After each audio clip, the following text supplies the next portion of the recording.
Jim, a draw against league leaders Essex has retained our status in Division 1. Overall, must be pretty pleased. Very pleased. I think we go back to that last championship game when we played 2.5 days of really competitive cricket against Somerset, who are the other sort of informed team in the championship. Very disappointing to finish on the losing side of that game after a poor third innings. And we can talk about a young side and having to learn quickly. That's what's probably been the most pleasing. The next game against a very good team who need to win, who are full of confidence.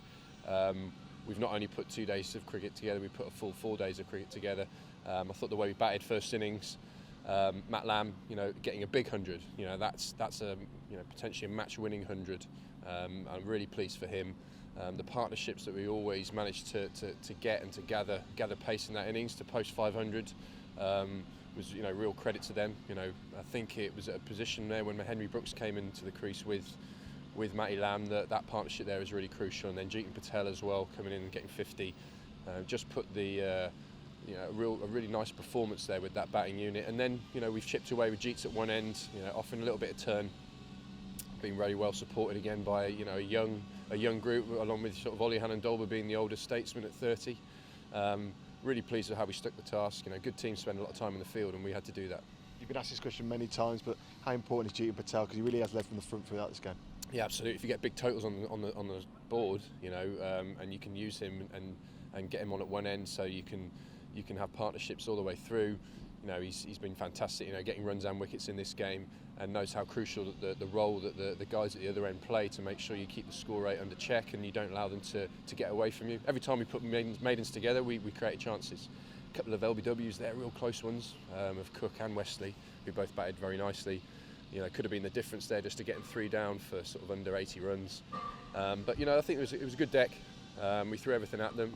And it's just nice to come off the park knowing that we backed up each day. Each good day we had, we backed it up with another good one. Talks about close appeals. Ethan Brooks nearly got Alistair Cook. He thought he had him.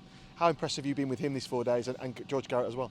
Well, Ethan's similar to his brother in terms of his mentality of stepping over the line. Nothing really phases him. He got naught.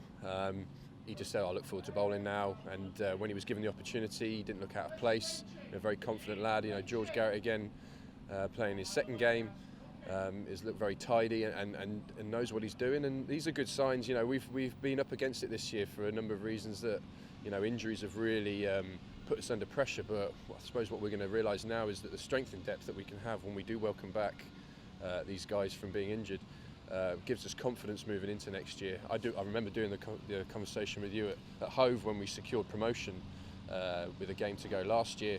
It's not the same feeling knowing that we're going to be a Division 1 team next year, because we want to finish stronger than second from bottom, and I think that we're still capable of doing that with 2 games to go, and that'll be our objective. It was to stay in Division 1, not to hang on, but if we can finish strongly over these next 2 games, we can put pressure on the teams above us and hopefully finish and consolidate a little bit stronger. Yeah, you've got these 2 games to go, but what's your reflection on the season so far now we've retained the division? It's just been unprecedented in terms of the challenges that we faced. We transitioned, and we talked about at the end of last year, actually, when we got promoted. We knew we were going to have to say goodbye to some senior guys in that team. Things have been accelerated slightly with the loss of Bell for the whole season. Seeing limited amounts of Stoney, Sidebottom being out for the season, Liam Norwell, being a catalyst actually for that great win against Surrey, and losing him, the 2 games later. We've had our challenges in terms of injuries, and that's no excuse, but it is fact. But what I have seen is an incredible group of players, really, in the face of that adversity, and management that have worked incredibly hard and not used it as an excuse. If anything, it's galvanised that group to put themselves in positions in games where we've been on the wrong end of results. The ones that we have lost are still the credit that we take out of those, that they've got to the 4th day where all 3 results are still possible. We haven't rolled over. I think Hampshire probably in the second game was the most disappointing out of all of those, and we remedied that with a bit of a better performance at Taunton, and then we went on a really good run. Beating Surrey, should have beaten Notts if the weather hadn't intervened, beating Yorkshire. But the challenges we've had, and the way they've stuck together, and the way that every single player in that dressing room's improved, whether they're young or old, that's something to take. But it's the start, and I think a little bit of patience will be needed.